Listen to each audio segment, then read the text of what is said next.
بسم اللہ الرحمن الرحیم۔ ناظرین، سقراط کا نام آپ نے سنا ہوگا۔ یہ یونانی فلاسفر تھا اور اس کو ویسٹرن فلسفی کا بانی بھی کہا جاتا ہے، تو بڑا مشہور تھا۔ تو اس کے پاس ایک آدمی آیا اور اس نے کہا کہ مجھے آپ کامیابی کا کوئی فارمولہ بتائیں۔ تو اس نے اس کو ڈانٹا اور کہا کہ چلے جاؤ یہاں سے، کامیابی کا کوئی فارمولہ نہیں ہوتا۔ وہ پھر نہیں گیا، وہ وہاں پہ کھڑا رہا۔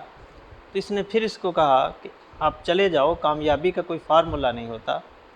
تو وہ آدمی کو اس نے کمرے سے باہر نکال دیا۔ اب وہ آدمی بھی بہت ضدی تھا، ظاہر ہے کہ اس نے اس کا نام سنا ہوا تھا اور یہ سمجھتا تھا کہ اگر میں ان کو راضی کر لوں تو یہ مجھے کامیابی کا فارمولہ ضرور بتائیں گے۔ تو وہ واپس نہیں گیا، وہ بلکہ کمرے کے باہر نیچے فرش پہ بیٹھ گیا۔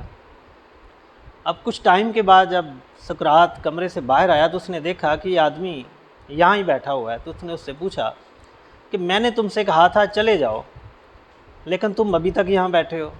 تو اس نے کہا کہ جب تک آپ مجھے کامیابی کا فارمولہ نہیں بتائیں گے میں یہاں سے نہیں جاؤں گا۔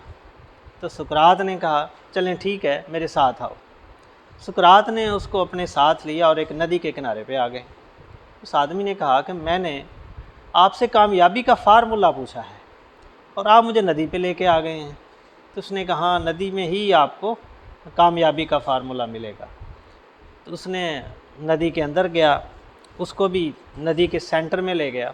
جب ندی کے سینٹر میں پہنچے، سقراط نے اس کے سر کو ایسے پکڑا اور نیچے پانی کے اندر ڈبو دیا اور کچھ ٹائم پانی کے اندر ڈبوئے رکھا، اور وہ کوشش کرتا سر نکالنے کی، لیکن سقراط نے اس کو نیچے ہی دبائے رکھا۔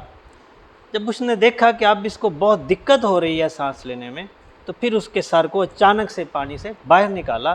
تو اس نے بڑی مشکل سے کر کے سانس لی۔ تو اس نے کہا کہ میں تو کامیابی کا فارمولہ لینے آیا تھا، لیکن آپ تو مجھے مارنے لگے تھے۔ اس نے کہا، سقراط نے کہا کہ نہیں، یہی کامیابی کا فارمولہ ہے۔ جس شدت سے تم نے یہ سانس لی ہے، جب اس شدت سے کامیابی کو تلاش کرو گے تو کامیابی ضرور ملے گی۔